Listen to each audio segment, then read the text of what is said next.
Para nosotros en esta mañana es un gran honor todas las veces que hemos tenido aquí al doctor Endel Vargas con su esposa ministrando la palabra. Siempre nos han bendecido. Ellos son de la casa, son de aquí, de nosotros, de Calvario City Church, y Dios los ha llevado a Venezuela y están en un ministerio apostólico allá, sembrando una gran obra, haciendo una gran obra, construyendo una gran iglesia en aquel lugar.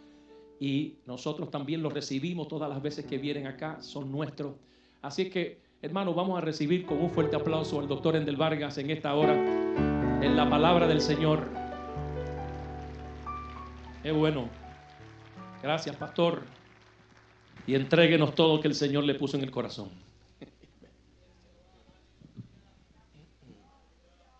Saludos y bendiciones, amada iglesia. He titulado el mensaje y la predicación de esta mañana: Echa tu pan sobre las aguas. Es un texto conocido cuya interpretación amerita la revisión hermenéutica del texto, tanto en su contexto literal histórico como su interpretación alegórica y metafórica de aplicación. Echa tu pan sobre las aguas. El texto base se encuentra en el libro de Eclesiastés, capítulo 11, verso 1. Y dice así la palabra de Dios, y voy a leer primero la versión Reina Valera del año 60. Y leemos la palabra de Dios en el nombre del Padre, del Hijo y del Espíritu Santo. Echa tu pan sobre las aguas, porque después de muchos días lo hallarás.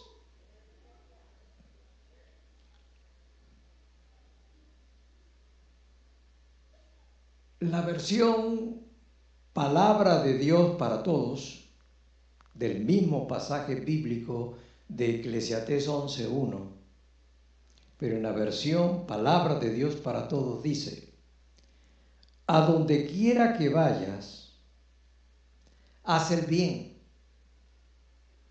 que después de un tiempo el bien que hagas te será devuelto.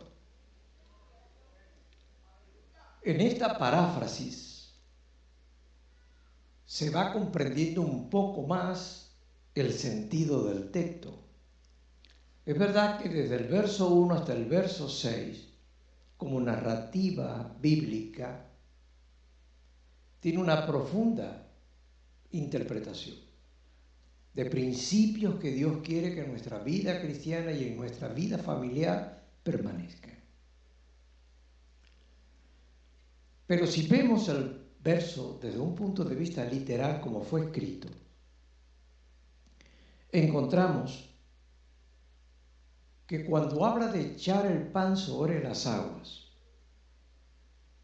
porque cuando hayan pasado muchos días lo hallaremos, se está refiriendo a una agricultura antigua, no solo del Medio Oriente, sino en especial de Egipto.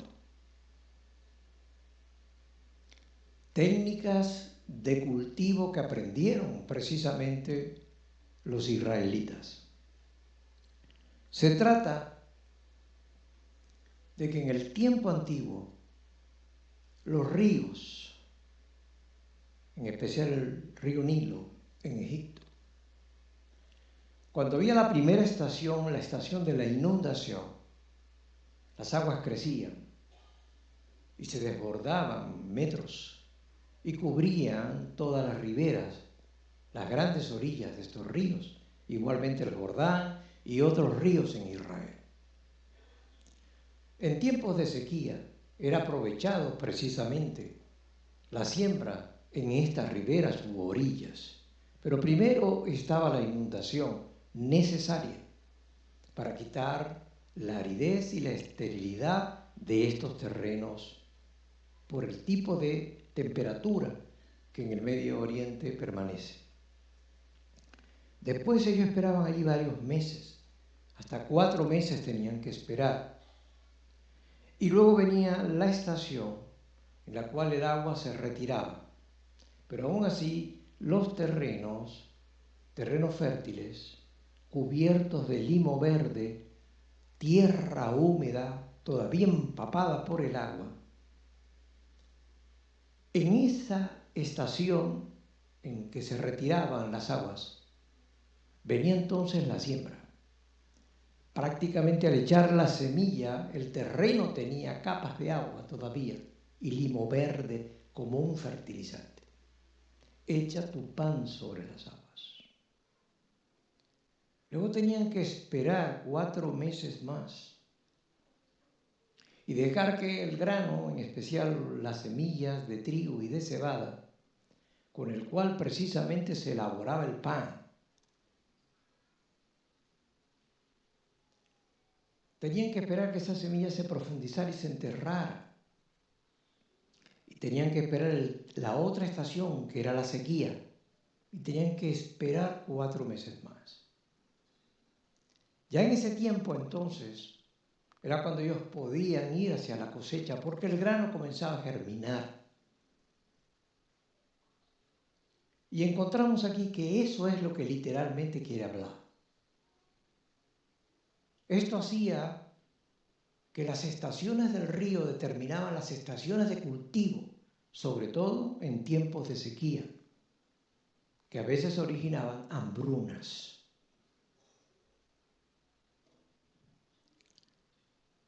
Pero el escritor de Eclesiastés, el rey Salomón, utilizó esta figura literal de sembrar, o este tipo de siembra.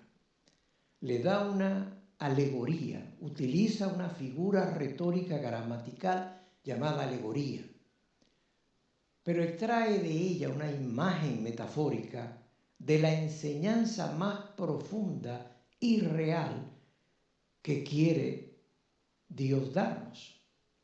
Porque aquí lo que se interpreta es el hecho de que hacer el bien constantemente, sembrando el bien, es lo que Dios desea de cada uno de nosotros. Y que perseveremos, aprendamos a esperar sin cansancio, porque la espera a veces fatiga y quita el ánimo. Pero debemos perseverar sin fatiga hasta lograr recibir el fruto, la recompensa, la cosecha de ese bien que hemos sembrado. Por eso es que Gálatas capítulo 6, si son tan amables, del verso 9 al 10, en la versión nueva, en la nueva traducción viviente, dice: no nos cansemos pues de hacer bien, por tiempo segaremos. Observe que es una siembra. Si no desmayamos. Porque uno puede desmayar en la espera, que pasa el tiempo y mientras uno espera no logra, digamos, el incentivo, la recompensa que uno está esperando, o el fruto, la cosecha de lo que uno ha sembrado. Y más se desanima si al pasar el tiempo, en lugar de cosechar el bien que sembramos, recibimos el mal de otras personas a quienes le hicimos el bien. No sé a cuántos de ustedes le han pagado mal, pero es una experiencia que desalienta, que hace desmayar. ¿Para qué seguir haciendo el bien si no logro cosechar? Dice el verso 10 de Gálatas 6. Así que, según tengamos oportunidad, hagamos bien a todos y mayormente a los de la familia de la fe. La familia en Dios.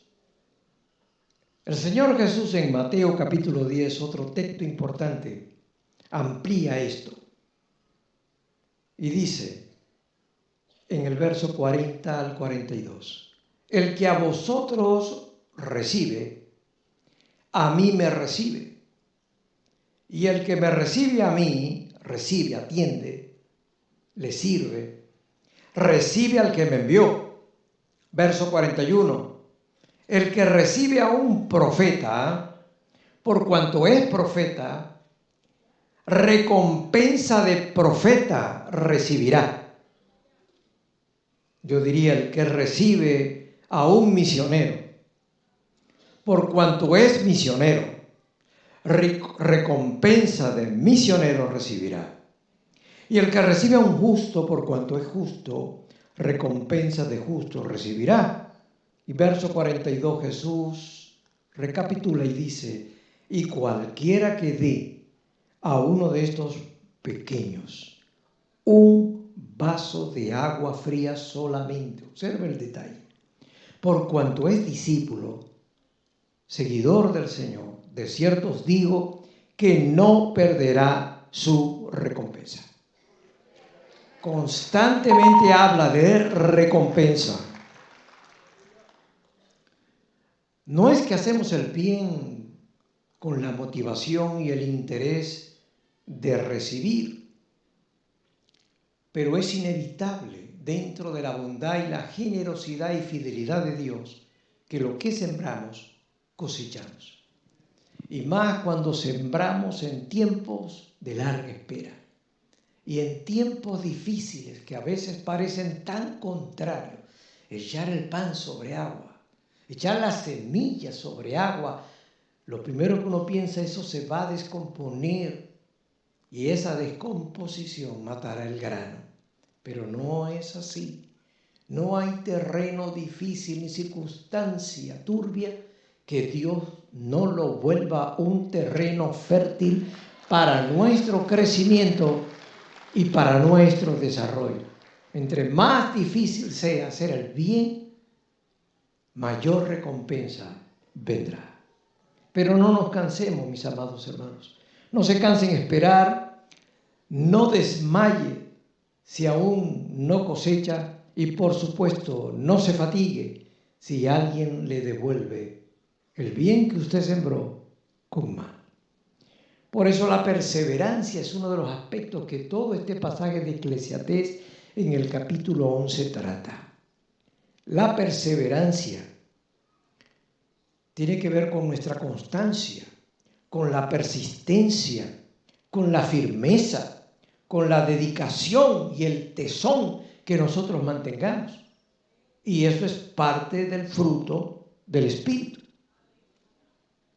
Tener la paciencia, la ecuanimidad emocional de no desestabilizarse, de no airarse, de no entristecerse o deprimirse en esa conducta de péndulo, de ira y tristeza depresiva.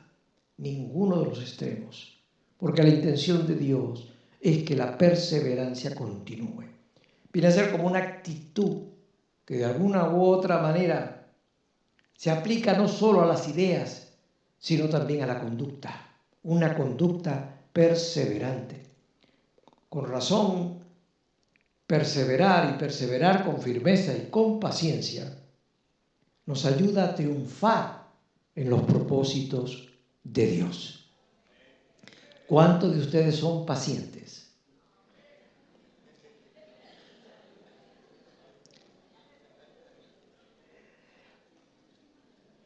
La palabra recompensa siempre fue algo que yo miraba y examinaba con cuidado.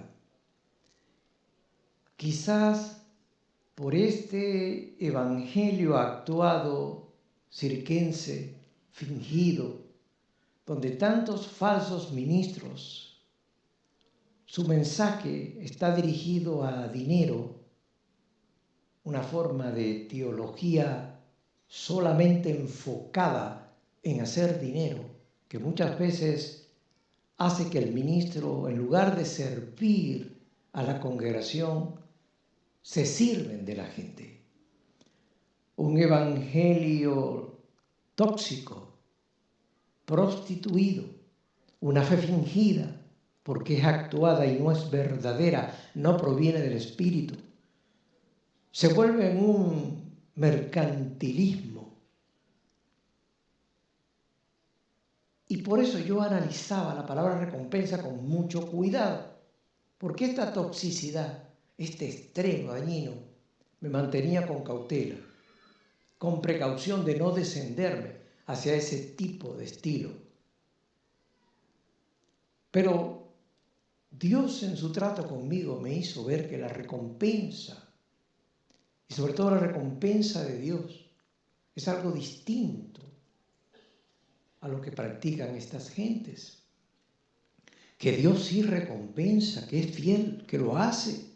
Primero lo hace como un incentivo que Él promete para estimular a que nosotros tengamos la actitud adecuada, motivada para poder precisamente realizar la tarea. Pero la recompensa también es una retribución al mérito. El honor que una persona debe recibir, el respeto, la lealtad, la fidelidad, que son formas de recompensa también, porque no siempre la recompensa es dinero. Pero la recompensa también es compensación. Quizás a veces hasta por un daño, una pérdida que uno por amor a Dios y por amor a la iglesia lo hace. Ya les he contado que aunque tengo 36 años como pastor, en el año 2014 tuve que regresar de nuevo a Venezuela para atender la iglesia que había fundado, para poder rescatar precisamente de lo que estoy conversando, de una apostasía, de un daño no solamente doctrinal, sino una tergiversación de los propósitos de una iglesia, de una malversación de dinero y de una corrupción interna de aquellos pastores que había dejado para cuidar la iglesia, no para explotarla. Pero eso significó en el año 2014 que por regresar yo tuve que abandonar todo lo que acá en el Ministerio Ágape había edificado. Por lo tanto, eso representó grandes y profundas pérdidas, tanto laborales, ministeriales, como propiedades, casas, todos los bienes. Todo eso tuvo que perderse para poder en una pérdida ganar. Es paradójico que a veces es necesario perder para ganar. Y no importa que uno temporalmente al principio pierda, pero que la iglesia del Señor y el reino de Dios gane. Alabado sea el nombre de Dios. Porque no es una pérdida en el sentido del propósito y del objetivo, quizás sean pérdidas materiales. Tanto es así que el trabajo fue tan arduo que durante 4 años también lo he compartido. Después de arduo trabajo allí en esas condiciones en las que está el país, obviamente, el desgaste fue tal, pero a la vez el rescate fue tan victorioso que la pérdida final que tuve fue el deterioro de la salud. Porque en el año 2018 yo sufrí 2 ataques cardíacos por el mismo colapso físico, mental y emocional de lo que significa precisamente levantar una iglesia, porque nuestra iglesia en Filadelfia en Maracaibo es una iglesia como esta. Y en ese sentido me siento hoy satisfecho, pero negar de que se pagó un precio, de que hubo una forma de congoja, un sentimiento que de alguna u otra manera hubo pérdida, sí, claro, lo experimenté. Pero con todo, la recompensa también significa compensación. Dios va a compensar lo que tú has perdido y lo que tú has dado y el bien que has hecho precisamente para que la obra de Dios continúe. Dios lo va a hacer. Es una manera de siembra. Por lo tanto, la recompensa también es una cosecha de lo que tú has sembrado. No tienes que reclamarlo, aunque el tiempo pase, porque de alguna otra manera Dios tiene, amados, el momento determinado para que todo a ti regrese. Y muchas veces regresa con ganancias y regresa multiplicado. ¿Cuántos pueden alabar a Dios?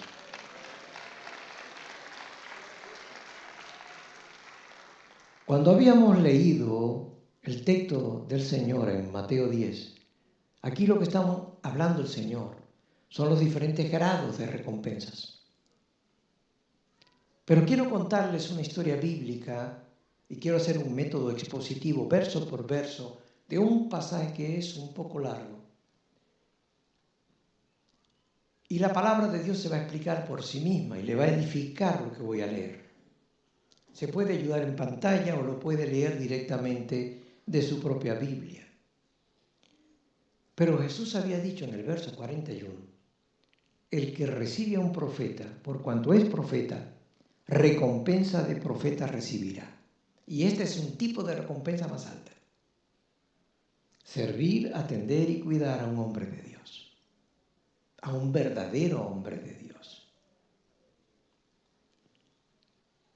Segunda de Reyes, si son tan amables.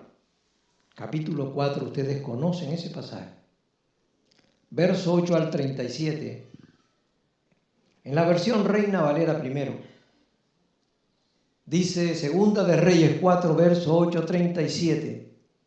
Y comenzamos por el verso 8. Aconteció también que un día pasaba Eliseo por Sunem, y había allí una mujer importante, entiéndase rica, influyente, que le invitaba insistentemente a que comiese. Quería atenderlo y servirle. Y cuando él pasaba por allí, ya viendo la gentileza y el servicio desinteresado de esta noble e importante mujer, cada vez que él pasaba por allí, venía a la casa de ella a comer con ella, con su esposo. Verso 9.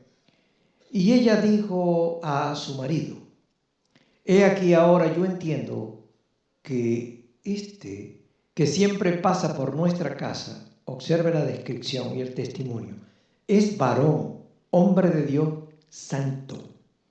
¿Cuántos pueden alabar a Dios? No solamente era un hombre de Dios, era santo.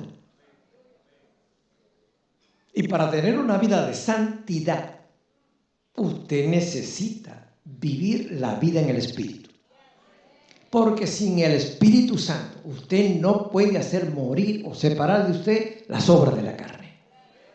Necesita el Espíritu de Dios. Necesita aquel paracaleo, que se traduce como consolador. Para, que significa a tu lado, caleo, que significa llamar, y aquí hay una profundidad que muchos creyentes lo pasan por alto. Uno da por sentado que el Espíritu de Dios es nuestro sello, mora en nosotros, Él prometió estar con nosotros todos los días de nuestra vida, y los que creemos en la plenitud del Espíritu sabemos que Él puede venir sobre nosotros. Así que el Espíritu de Dios está en, con y sobre nosotros. Sin duda que es toda una investidura de poder desde lo alto. ¿Está conmigo? Pero consolador o paracaleo no solamente es la presencia prometida en, con y sobre, sino que caleo significa llamar. Es decir, el Espíritu de Dios no vendrá permanentemente contigo, ni despertará dentro de ti, ni vendrá sobre ti si tú no lo llamas. Eso es lo que está enseñando el término. Y muchos de nosotros, cuando pasamos por debilidades, por tentaciones, por luchas, en lugar de llamar al Espíritu de Dios que venga a ayudarnos, lo que hacemos es que respondemos a nuestra naturaleza carnal, ya sea la naturaleza del alma o la naturaleza del cuerpo, a esos instintos que aún permanecen en nuestra naturaleza caída, y respondemos reiteradamente haciendo el mal que habíamos dicho que no queríamos. Así que 1000 veces prometo no hacerlo y descubro que 1000 veces lo vuelvo a hacer. Porque aunque me ha sido dado el Espíritu, no lo llamo en un tiempo de necesidad. Cuando la Biblia establece que el Espíritu nos ayuda en nuestra debilidad, cuando usa la palabra ayuda, usa un término largo, en griego, sunanti lambanotai, un término largo que se traduce como auxilio o ayuda inmediata. Y si yo estoy débil, necesito no solo llamar para que esté conmigo el Espíritu de Dios como consolador, sino que lo interesante del término ayuda atribuido al Espíritu Santo y su obra en mí, o su fruto en mí, es el hecho siguiente, que sum significa aquello a lo cual yo puedo asirme. Lambano, que significa aferrarme. Por lo tanto, lo que está diciendo es que mientras más yo llamo al Espíritu Santo y más me aferro y dependo de Él y lo tomo de la mano, Él me va a ayudar para que yo pueda precisamente pasar a la otra orilla. Porque el término lo incluye, da a entender yo paso al otro borde, a la otra orilla, y necesitamos eso. Por eso que cuando trabajo de manera terapéutica con hombres que aman a Dios, pero que han sido quebrantados en su vida por diferentes etiologías o causas de origen, y tienen obviamente una dificultad en su conducta sexual y en su orientación, y si en el pasado vivieron bajo la homosexualidad, hoy sirven al Señor con amor. Y en una oportunidad atendí a un pastor joven que ama a Dios profundamente, que en el pasado obviamente sí fue homosexual por razones de abuso, pero luchando por esto, él rogaba y pedía que el Señor lo ayudara. Y aunque se le dieron técnicas obviamente terapéuticas para que pudiese ayudar en tiempos de crisis, de tentación o de conducta obseso compulsiva hacia un pecado habitual, se le dio también técnicas espirituales.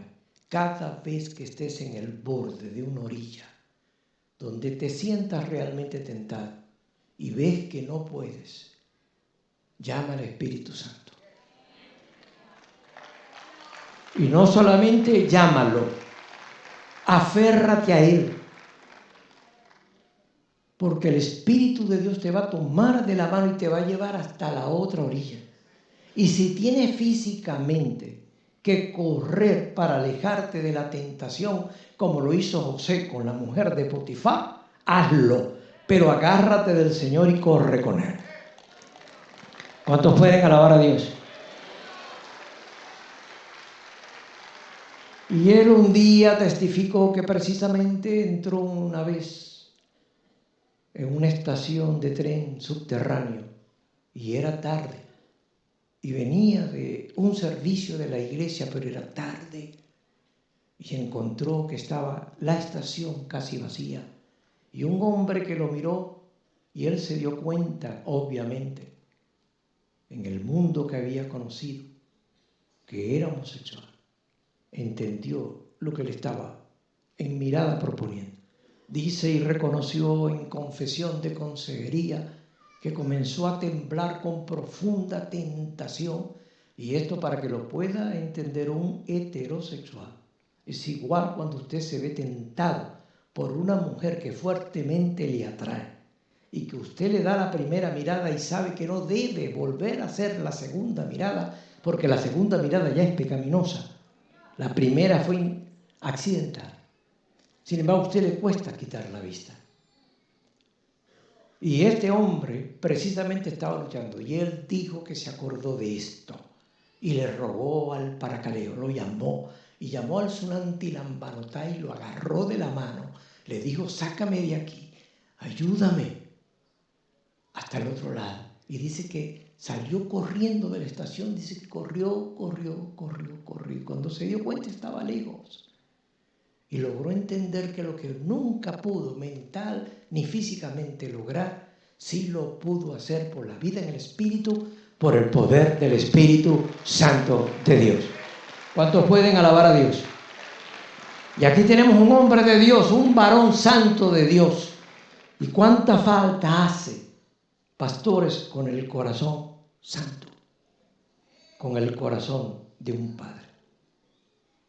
Dice el verso 10, yo te ruego que hagamos un pequeño aposento de paredes y pongamos allí cama, mesa, silla y candelero, para que cuando Él viniere a nosotros, se quede en Él.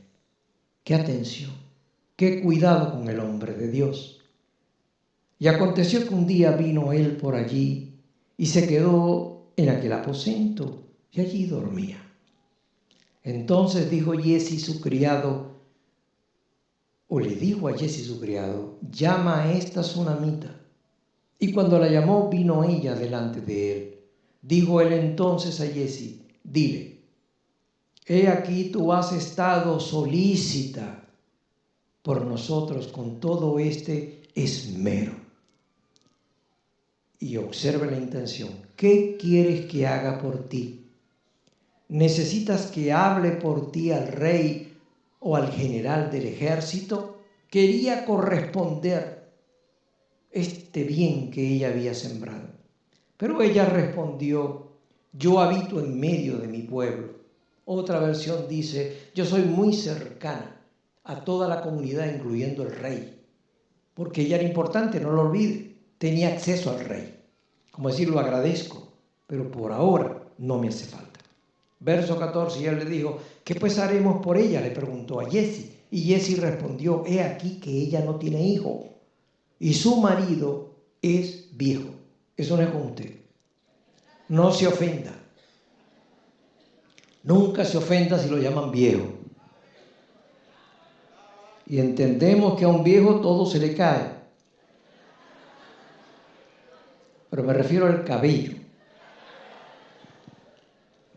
Verso 15, dijo entonces, llámala.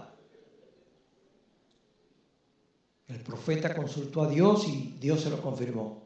Y él la llamó y ella se paró a la puerta y él le dijo, el año que viene por este tiempo abrazarás un hijo. Observa el tiempo, un año. Y ella dijo, porque no tenía ninguna mala motivación, ningún interés malsano, era una mujer transparente en su bondad. Dijo, no, Señor mío, varón de Dios, no hagas burla de tu sierva. No interpretó bien, pero es muy normal su respuesta. Mas la mujer concibió y dio a luz un hijo el año siguiente, en el tiempo en que Eliseo le había dicho. Gloria a Dios por los verdaderos hombres y ministros del Señor. Verso 18. Y el niño creció, pero aconteció un día que vino a su padre que estaba con los segadores. Y dijo a su padre, ay, mi cabeza, mi cabeza. Y el padre dijo a un criado, llévalo a su madre. Y habiéndole él tomado y traído a su madre, estuvo sentado en sus rodillas hasta el mediodía y murió. Ella entonces subió y lo puso, vea esto, lo puso sobre la cama del varón de Dios. Ella seguía creyendo y cerrando la puerta se salió. Llamando luego a su marido le dijo, te ruego que me envíes conmigo a alguno de los criados y una de las asnas para que yo vaya corriendo al varón de Dios y regrese. Como mujer prudente, ponderada, sabia, no quiso alterar todavía a su marido, porque ella esperaba en fe que esta situación, aún por difícil que fuera, en las manos de Dios tenía solución.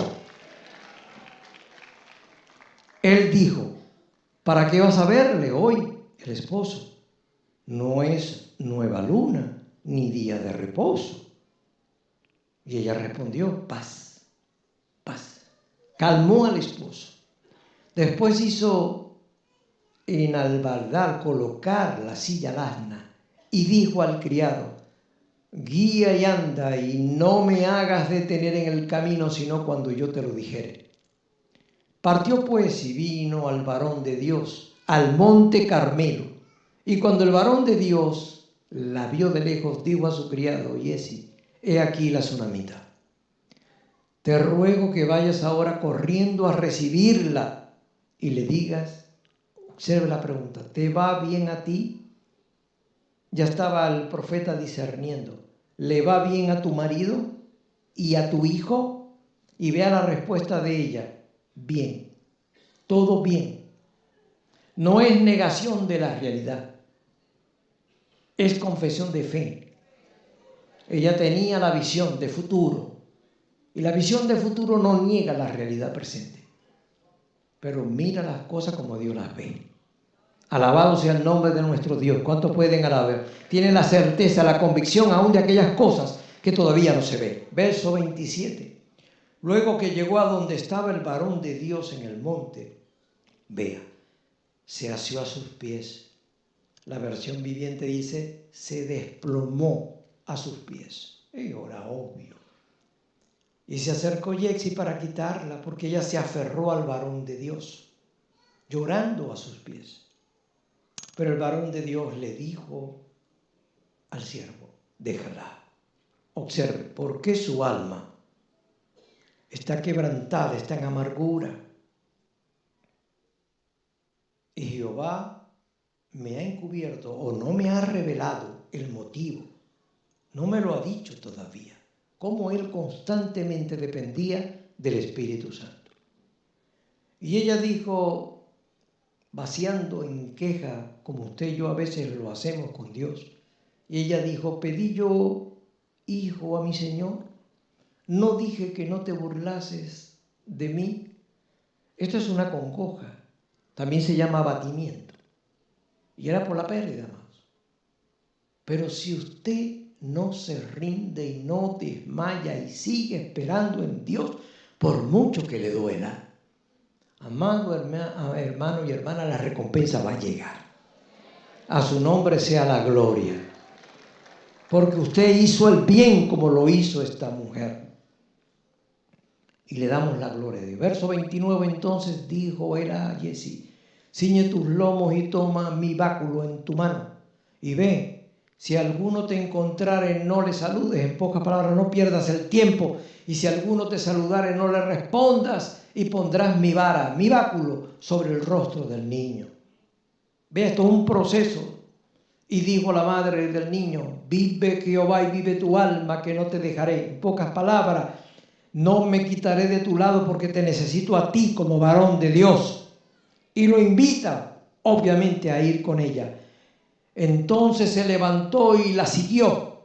Y Yesi iba delante de ellos y había puesto el báculo sobre el rostro del niño, pero no tenía voz ni sentido, no volvía en sí. Y así se había vuelto para encontrar a Eliseo y se lo declaró. Yesi le dijo, el niño no despierta. El original dice, está muerto. Y venido Eliseo a la casa, he aquí que el niño estaba muerto, tendido sobre su cama, la cama del profeta. Entrando él entonces cerró la puerta y oró a Jehová. La importancia de buscar a Dios. Después subió y se tendió sobre el niño, poniendo su boca sobre la boca de él y sus ojos sobre sus ojos y sus manos sobre sus manos. Así se tendió sobre él. Y el cuerpo del niño entró en calor, pero aún no resucitaba. Volviéndose luego se paseó por la casa de una u otra parte. Imagino que orando y dependiendo de lo que Dios en directriz le dijera. Y después subió de nuevo y se tendió sobre él nuevamente. Vea lo que es insistir y buscar en el Señor y perseverar. Y el niño entonces estornudó 7 veces y abrió sus ojos. Entonces llamó él a Yesi y le dijo, llama a esta sunamita.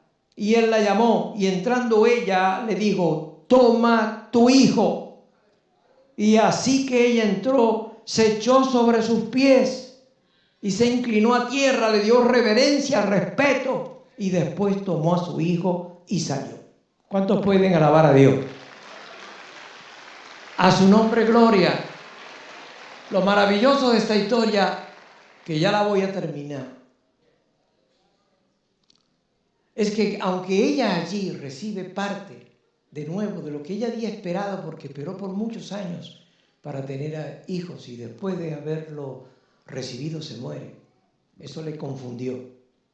Y a veces el mover de Dios humanamente confunde, pero el Espíritu Santo revela y te explica lo que está sucediendo. Siempre te va a responder. Pero aquí no termina la historia.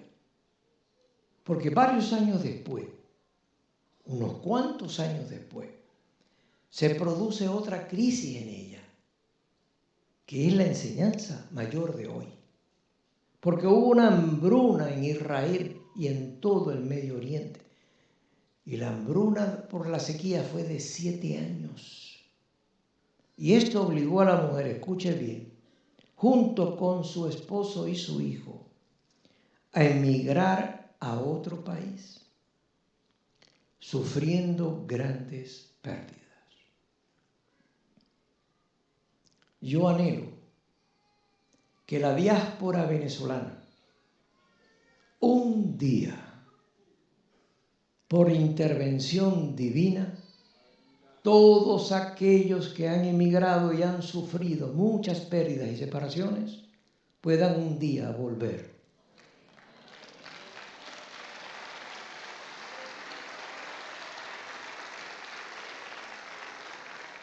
Para terminar, el mismo libro Segunda de Reyes, pero capítulo 8, varios años después, está esta narrativa que acabo de resumir. Segunda de Reyes 8, verso 1 al 6, dice: habló Eliseo a aquella mujer a cuyo hijo él había hecho vivir, diciendo: levántate, vete tú y toda tu casa a vivir donde puedas.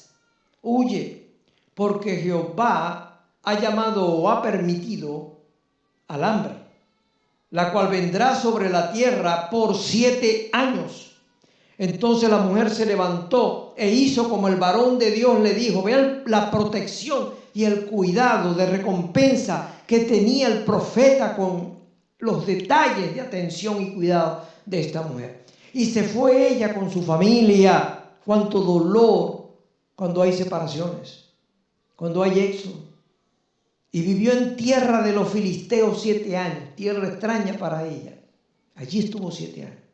Pero ella tuvo que dejar sus bienes y tuvo que dejar su tierra y mucho de su parentela. Así que esta mujer pasó a tener pérdidas significativas, ahora materiales también.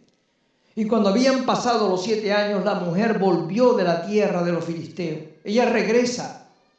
Después salió para implorar al rey por su casa y por sus tierras. No olvide que era importante y en el pasado tenía conexión con el rey. Ahora fue a implorarle al rey que le devolviera la casa, que le devolviera los terrenos, los cultivos, la tierra que era de ella, que quién sabe en qué mano estaba. Verso 4. Y había el rey hablado con Jesse, estaba conversando precisamente con Jesse, el criado del varón de Dios, diciéndole, porque el rey tenía respeto a Dios y admiraba a Eliseo, y le dice a Jesse: te ruego que me cuentes todas las maravillas que ha hecho Eliseo. Se gozaba en escuchar los milagros de Dios. ¿Cuánto se gozan en escuchar testimonios de los milagros del Señor? Verso 5, y mientras él estaba contando, mientras Jesse contaba al rey cómo había hecho vivir a un muerto, cómo el profeta Eliseo había obrado una de las mayores grandeza del fruto del Espíritu, como es un don de resurrección. He aquí que la mujer a cuyo hijo él había hecho vivir, vino para implorar al rey por su casa y por su tierra. ¿Cree usted que eso es casualidad? ¿No cree usted que esa cita y encuentro es una cita divina? Entonces dijo Jesse: rey, señor mío, esta es la mujer, y este es su hijo, al cual Eliseo hizo vivir. Allí estaba el testimonio vivo. ¿Cuántos pueden alabar a Dios?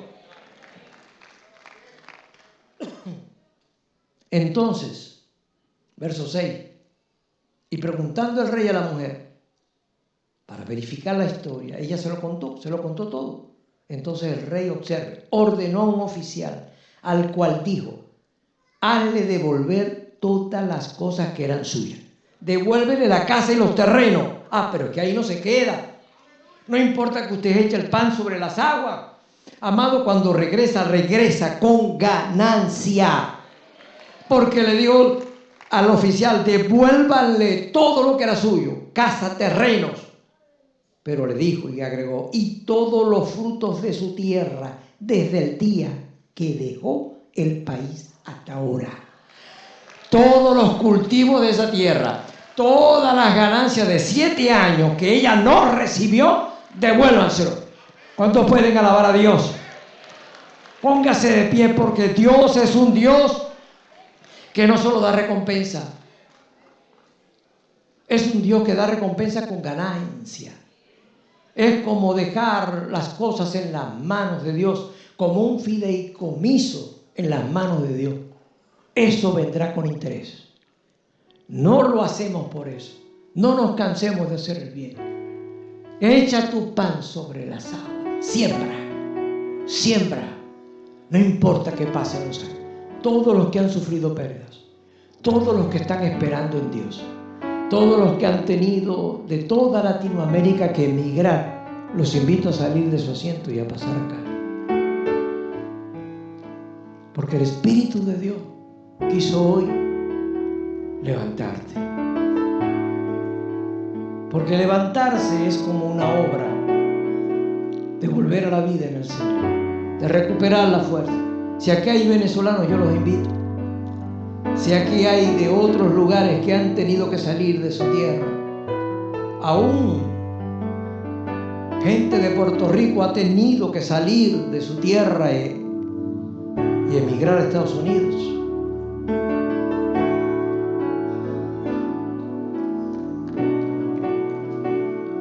Muchos de Brasil, de República Dominicana,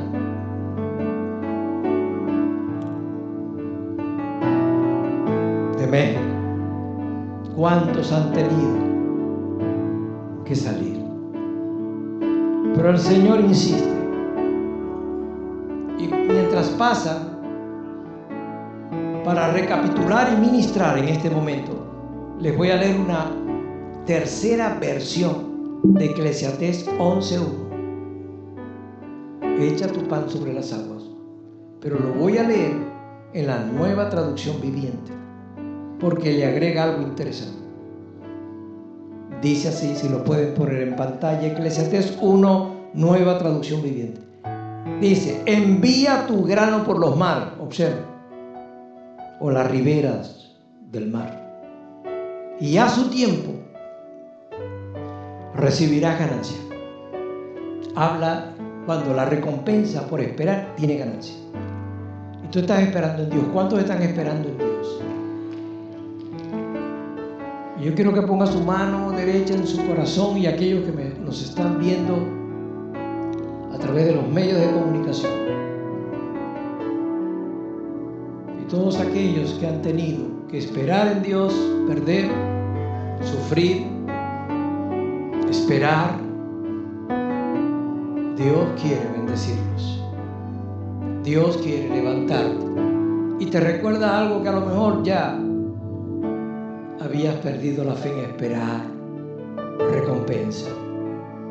Y Dios quiere dártela, y dártela con ganancia. Padre eterno, Dios todopoderoso, Dios Jehová, Dios maravilloso, Padre de misericordias y Dios de toda consolación, en este día te adoramos y te alabamos, te damos gloria, poder y majestad. Espíritu Santo, que te mueves sobre la faz de esta iglesia,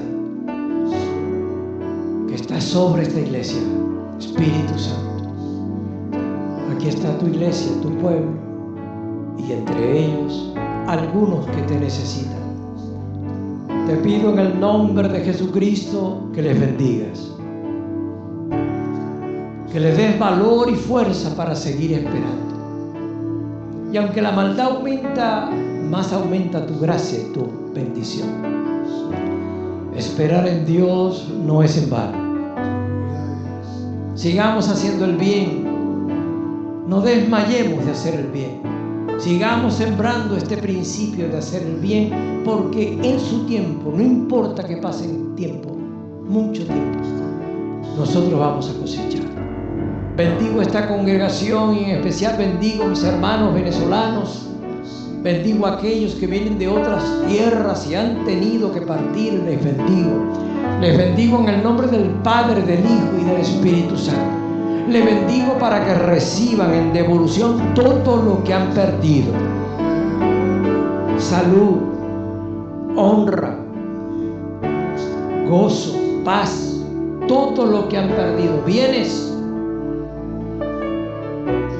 Y en el nombre de Jesús te sea devuelto hoy y devuelto con ganancia. Si usted lo cree, si cree en el Dios que bendijo a aquella tsunamita, denle un aplauso glorioso a ese Dios. Hónrelo, bendígalo, bendígalo.